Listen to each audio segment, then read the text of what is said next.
Hey there, listeners. Ready for another deep dive? Today, we're going to be exploring the Indian calendar system Buckle up. because it's a lot more complex than you might think. Yeah. We're going to be unpacking some excerpts from a fascinating research paper called Panchanga Tantra, The Magic of the Indian Calendar System. Catchy title. Right. Yeah. So one of the things that kind of jumped out at me right away was that there isn't just one Indian calendar, is there? No, not at all. Like I was expecting, okay, here's the Indian calendar, that's it. It's actually a What? it's a whole system, Simiskero? a system of calendars. Okay. Yeah. Wow. So it's not one monolithic entity, Okay. but rather this fascinating tapestry of regional variations. Oh, okay. Yeah, and they're all interconnected in these really amazing ways. I mean, how do we even begin to sort of categorize them? Well, I mean, a simple way is to classify them by region. Okay. But even that's not a watertight classification. Yeah, because they're so interconnected. Okay, well, so how do we start? Well, a good starting point is to understand the three main types of lunisolar calendars. Southern Amanta, Okay, Western Amanta, got it. and Purnamanta. Okay, those three. Now, these are all lunisolar calendars. Yeah, which means they're based on the movements of the moon. Right, so they're kind of like the lunar calendars that other cultures have, but... Yeah, but with some key differences. Oh, okay. So, for example, think about this. If you were celebrating New Year's Day in India, Yeah, okay. the date might change depending on which calendar is followed in that region. Okay, that makes sense. Yeah, So, like, the actual day of New Year's could be different depending on where you are? precisely. Interesting. Because these calendars define months in different ways. Of it. So Southern Amanta, for instance, Yeah. which is mostly used in South and Southwest India, Good. Andhra Pradesh, Karnataka, Maharashtra, those areas, Yeah. it calculates months from new moon to new moon. Okay, that's kind of intuitive. Yeah, except the new moon day is actually considered the last day of the previous month, not the start of the new one. What? It's a little counterintuitive. It is counterintuitive. Yeah, I would think it would be the start, but nope, it's the end. the end. So that's Southern Amanta. Okay, now Western Amanta. Yeah, primarily used in Gujarat. Okay. But even there, it has two variations. Really? Yes. So even within the state of Gujarat, Even within the state, there's two different there's two different ways of celebrating it. of doing Western Amanta. Yeah. Okay. One starting with the month of Ashada Okay. and the other with Kartika. Wow. Talk about regional diversity. Oh my goodness. Yeah. And then we have Purnamanta. Yeah, this one's popular in North India. Okay. Places like Bihar, Himachal Pradesh, Uttar Pradesh, Haryana, Punjab, Jammu and Kashmir, and Rajasthan. Wow. All those. Yeah, all those areas follow Purnamanta, and this one calculates months from full moon to full moon. Oh, okay. So it's kind of like the opposites. You can think of it that way, yeah. Right. Of Southern Amananta. Yeah. Okay. And then just to make things even more complicated, we also have solar calendars. We do. Yeah, right. So it's not just the moon that's guiding the calendars. Wow. The sun also plays a role. I mean, are these like totally different calendars? They are distinct, yeah. Okay. So, for example, the Malayali calendar, Okay. used in Kerala, Okay. and the Tamil calendar in Tamil Nadu. Right. Those are great examples of solar calendars. Okay, so it's not just about lunar, it's also about solar. Yeah, and that's one of the things that makes the Indian calendar system so incredibly fascinating. Yeah, it's like way more complex than I ever could have imagined. Yeah, there's a lot more going on than meets the eye. So, okay, we have all these different calendars. Yeah. Different starting points. Yeah. How do they name the months? Is there some kind of system to it? There is. All right. It's a blend of lunar asterisms, known as nakshatras, Okay. and the 12 zodiac signs, or rasas. Okay, so zodiac signs, we all know those. Right, those are familiar. But nakshatras. Yeah, those are lunar asterisms. Okay, what is a lunar asterism? It's basically a division of the sky Okay. based on the moon's path, Okay. and there are 27 of them. Got it. So in both solar and lunisolar calendars, months actually get their names from these nakshatras. That seems a little confusing to me. It is, yeah. You would think if it's a solar calendar, the months would be named after the sun. You would think so. Right, but they're named after That they're named after the nakshatra. the nakshatras. Yeah. Originally, a month was named after the nakshatra where the full moon occurred. Oh, I see. So if the full moon was near the Visakha nakshatra, for example, the month would be called Vaisakha. Okay, that makes sense. It's kind of like the moon's address in the sky, right? You got it. Yeah. So where the full moon hangs out Exactly. That's what determines. That's how the month gets its name. Okay, cool. But then it didn't stay that simple. Oh, great. What happened? Over time, Yeah. solar influences got kind of woven into this lunar naming convention, Okay. and that's where the Rasis come in. Zodiac signs. The zodiac signs. Okay. So think of it this way. Yeah. The solar months borrow their names directly from the Rasis. Okay. So the month when the sun enters the Masha Rasi, for example, Yeah. which is Aries, Right. becomes Meshamasa. Mashamasa. Yeah. I see. The Malayalam calendar is a great example. Okay. It sticks to this Rasi-based naming system. Okay. So it's Now, like it's a blend, right? it's like the solar and the lunar are like, It's a conversation. yeah, having a conversation with each other. Yeah. Okay. So And then you have different regions with their own variations and pronunciations for the month names. really. Yeah, the research paper even shows how a single month might be called differently in Assamese, Punjabi, and Tamil.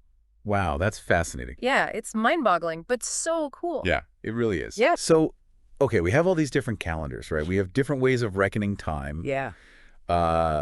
How does this actually play out, like in everyday life? It plays out in a lot of ways. I'm especially curious about festivals. Like, does everyone in India celebrate festivals on the same day? Not always. Oh, really? No. Okay. The Indian calendar system is really deeply intertwined with festival dates. Okay. But because there are so many different calendars in use, Okay. things can get a little complicated. Okay, I see. Yeah. So, like, what are some examples? Well, the research paper includes this whole list Really? of major Indian festivals Okay. and their corresponding dates Yeah. in the Indian calendar. Wow. It's just amazing to see the variation. Okay. So, for example, let's take Mahashivaratri, Yeah. which is a major Hindu festival. Okay. It's celebrated on the 14th day of the dark fortnight, Okay. or Krishna Paksha Yeah. of the Magha month. Okay. But here's the catch. The celebration has to include the Nasitha period, which is around midnight. Oh, so it's not just about the day. It's about a very specific time. Precisely. Yeah. Wow. So astronomically, that's really interesting. That is really interesting. Yeah. And what about some other festivals? Well, like Holi, for instance, Okay. Holy, yeah. the Festival of Colors. Right. That's celebrated on the full moon day, Okay. or Purnima, Got it. of the Falguna month. Okay. But the Holika ritual, where they light bonfires, Right. that actually happens the night before. Whoa. The night before the full moon. Okay, so it spans 2 days then. Yeah, you could say that. Interesting. And then you have Ramanavami, Okay. which is celebrated on the 9th day of the bright fortnight, Okay. or Shukla Paksha Got it. of the Chaitra month. Okay. But ideally, Uh-huh. the celebration should include the Madhyana period, Madhyana period. which is around midday. Oh, wow. So again, very specific. Yeah, it's all about the timing. It's all about the timing. Yeah. So fascinating. And these are just a few examples. Yeah, I was going to say. The research paper mainly focuses on public holidays, Right. but there are countless other festivals with their own unique calculations. So the calendar is like a map of cultural and religious significance, wouldn't you say? You could say that, yeah. Yeah. It really highlights how deeply intertwined the Indian calendar is with the culture of India.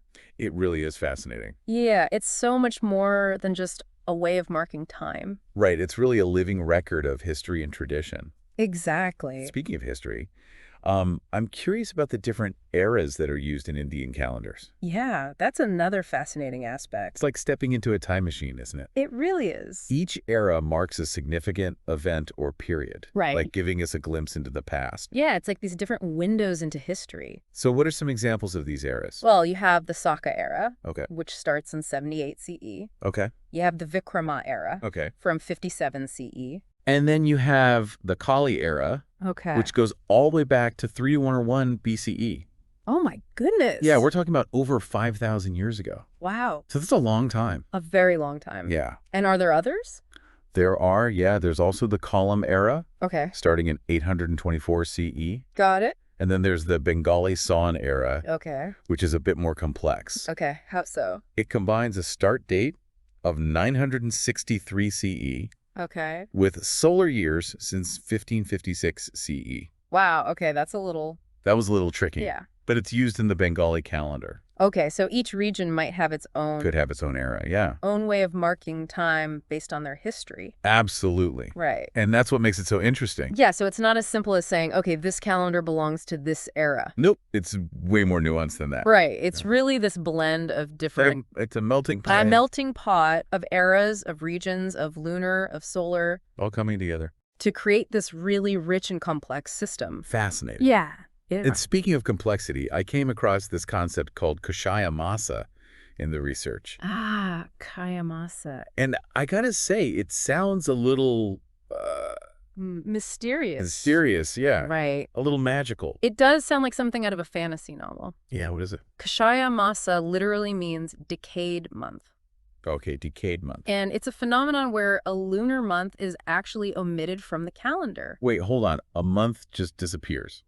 Essentially, yes. How does that even happen? It all boils down to the interaction between lunar and solar cycles. Okay. So a Kshaya Masa happens Yeah. when two consecutive Sankranti... Sankranti is when the sun transitions into a new zodiac sign. Okay. So when two consecutive Sankrantis occur between two new moons, Okay. that's when you get a Kshaya Masa. So the solar month ends up being shorter than the lunar month, and it's kind of tucked inside. Yeah, it gets tucked inside, exactly. Right, so there's no new moon in that particular month. Right, so there's no new moon within that specific solar month. Right. And so the corresponding lunar month is just omitted. It's like it decayed. It's like it decayed or disappeared. Wow, that's wild. Yeah, it is. How often does this happen? Well, it's not a regular occurrence, Okay. but it happens periodically. God. And the research paper actually dives into the when and why of this, Really? using calculations from the Surya Siddhanta. Okay, what's that? That's an ancient Indian astronomical text. Oh, wow. Yeah, So they had this figured out they did. a long time ago. Yeah, Get this. yeah. The research shows that Kashaya Masa can occur in intervals of 19, 46, 65, 76, 122, or 141 years. Wow, so very specific intervals. Very specific. Yeah. How did they even figure that out? Well, that's the amazing thing, isn't it? Yeah. They were such keen observers of the skies. Yeah. And they were so good at math. And they had this deep understanding of these astronomical cycles. I mean, is there still a mystery to, like, why those specific numbers?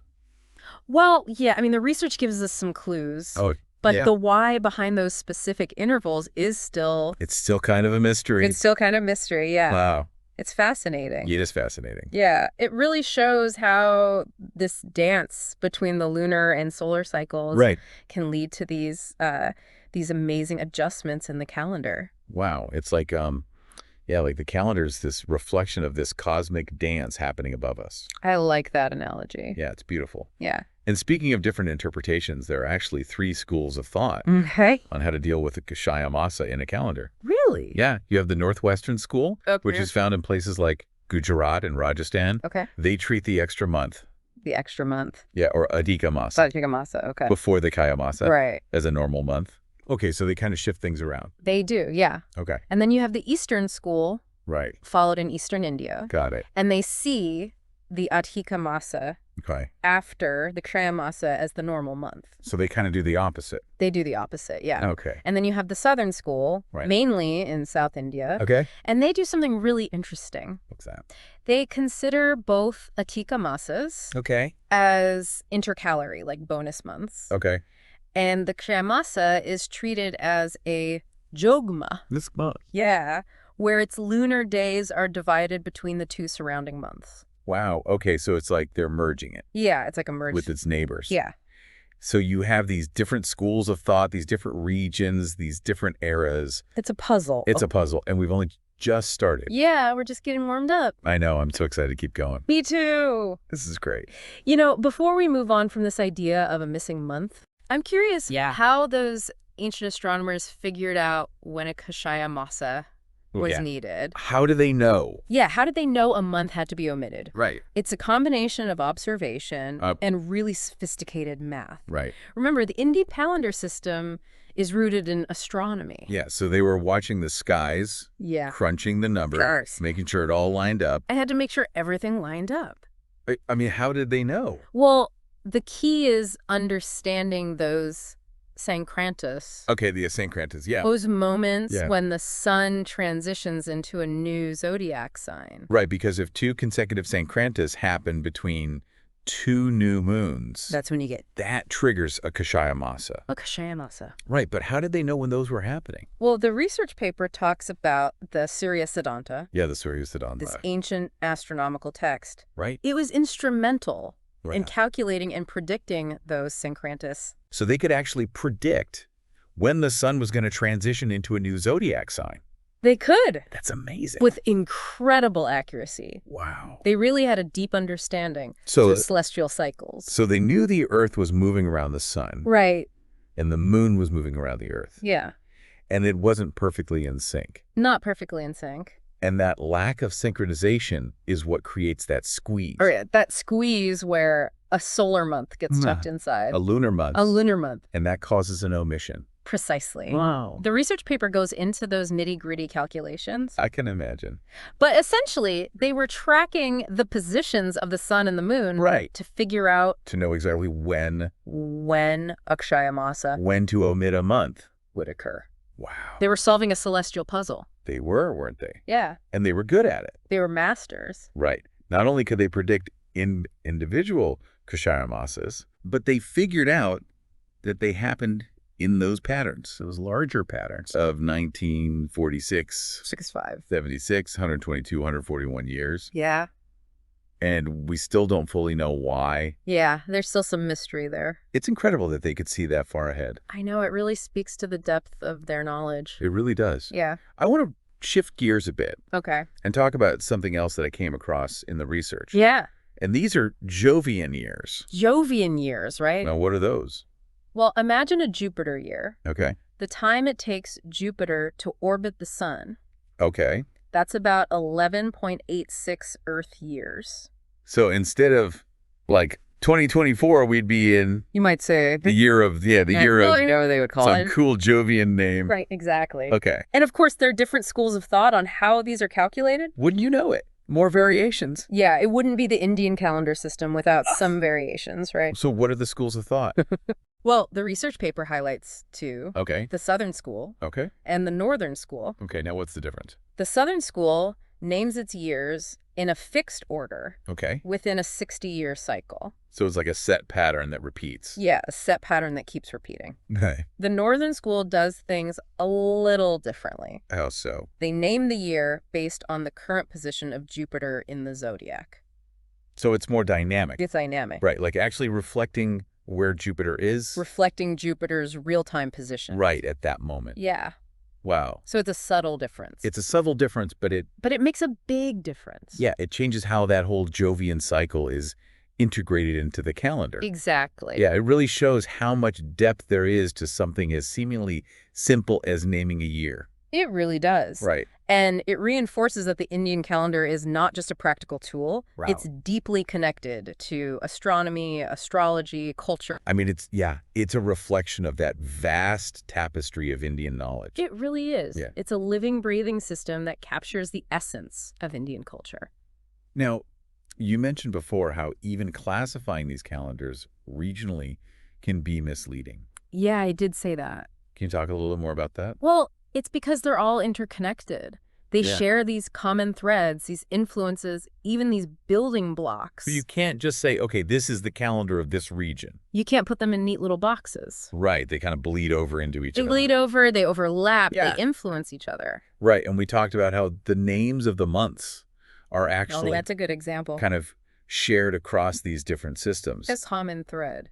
And those names are themselves. A mix of lunar and solar influences. Right. So already you've got that blending. blending, Well, right? I'm from the start. And then you have all these different eras, and an era that's used in one region might also be used in a completely different region. Yeah, exactly. So the geographical boundaries don't necessarily define the calendars. Yeah, not at all. Right. It's more about these historical, astronomical, and cultural influences. That have shaped them over centuries. Right. It would be an oversimplification to try and categorize them too rigidly. It would be like trying to make a river flow in a straight line. Exactly. You can't do it. It's not going to happen. It's just not going to happen. Yeah, I love that. It really makes the Indian calendar system so captivating, though, right? Because it reflects Yeah. that diversity, that interconnectedness. Right, of the culture itself. Exactly. Yeah, it's so beautiful. It is. Now, going back to the festivals for a second, Okay. does it ever happen that a festival is celebrated on different dates? Yes. Because of the different calendars? It does happen. Really? Yeah. Okay, so like what's an example of that? Diwali is a great example. Okay, Diwali. The Festival of Lights. It's traditionally celebrated on Amavasya, which is the new moon day of the Kartika month. Okay. So if you're following the Amasanta calendar. Right, where the month starts with the new moon? Yeah, exactly. You'd be celebrating Diwali at the beginning of Kartika? At the very beginning of the month. But if you're following Purnamanta, right, where the month starts with the full moon, yeah, then it would be at the end. Towards the end of the month. So even though they both acknowledge the month of Kartika, right, the timing of this major festival shifts. It shifts. Within that month. Exactly. Wow, that's so interesting. It really shows how the calendar you're following can shape the timing of these events. Of cultural events. It's like it gives the festival a slightly different flavor depending on which calendar you're using. Yeah, it's a subtle difference. Right. But it reflects the diversity of the culture. Yeah, it's really cool. It is. Now, you mentioned rational moments when we were talking about Kaya Masa. Yeah, I did. What are those? It sounds very technical. It does, right? It's just a fancy way of saying they express time as a fraction of a day. Okay, so instead of saying 10:30 a.m., they would say... They would say it's this fraction of the way. Through the day. Through the day. Got it. It's very precise. Yeah. Especially when you're working with complex astronomical calculations. Right, like you need that kind of precision. You need that precision. So those ancient astronomers weren't messing around. They were not. They knew their math. They knew their math. Yeah. They were serious about timekeeping. I can imagine. The research describes how they use those rational moments to calculate the exact timing of Sankrantis and new moons, which were essential for figuring out when to omit a month, when a Kashaya Masa was needed. Right, so they were creating a very detailed map. A highly detailed map of the heavens. Right, and using fractions. Using fractions. To pinpoint the exact location. Of those objects. Yeah, wow. Pretty cool, huh? It is cool. Yeah. I feel like we've only just scratched the surface of this topic. There's so much more to discover. I'm ready to keep going. Let's do it. But before we do, I want to talk about the Kala Chakra. The Kala Chakra. Okay. The Wheel of Time. Yeah, the Wheel of Time. This visual representation of the calendar. It's a fascinating concept. Yeah, tell me about it. The Kala Chakra. Okay. It's a symbolic representation of how the Indian calendar system views time. Okay. Not as linear, but as cyclical. So it's not just a straight line from past to present to future. No, it's a continuous cycle. Okay. With these interconnected elements. Right. And these recurring patterns. Okay, how do they actually show that? Well, imagine a wheel with spokes. Okay, I'm imagining a wheel, spokes. In each spoke represents a different aspect of time. Okay, I see. So for example, you might see the 12 zodiac signs. Okay. Representing the solar year. Got it. Or the 27 nakshatras. Okay, those lunar mansions. Yeah. You might also see the different lunar phases. Okay. The seasons. Even those Jovian years we were just talking about. Wow, all on this wheel. All interwoven. So it's like a visual map. A visual map. Of how those cycles now work together. Create the rhythms of the calendar. It's beautiful, isn't it? It's a really beautiful representation of the interconnectedness of solar, lunar, and planetary cycle. Right. It's not just one thing. It's not just one thing. It's everything working together. It's this beautiful dance. Yeah. And it's a reminder that time in this system isn't linear. Right. But also cyclical. Cyclical with those recurring patterns. Right. And we see those patterns over and over again. We do, yeah. In the calendar. And that understanding of time as cyclical is deeply ingrained in Indian culture. I can imagine. It influences everything. Everything. From festivals and rituals to agriculture to daily life. Wow. It's not just about looking at a calendar on the wall. No, it's about how they live their lives. It's a way of life. It's a way of understanding the world. Exactly. It's beautiful. It is. It makes me wonder if other cultures have visual representations of time. That's a great question. Right? That also capture that cyclical view. I think that's a great question to ponder. Yeah, because I know that a lot of cultures do see time as cyclical. Right. But do they have a visual representation of that? Yeah, and every culture has its own way of conceptualizing time. Right. And I think that exploring those different perspectives can be incredibly enriching. Yeah, I'm definitely going to look into that. And I encourage you to. So as we kind of wrap up this second part of our deep dive, Yeah. is there one key takeaway, one aha moment that you hope our listeners walk away with today?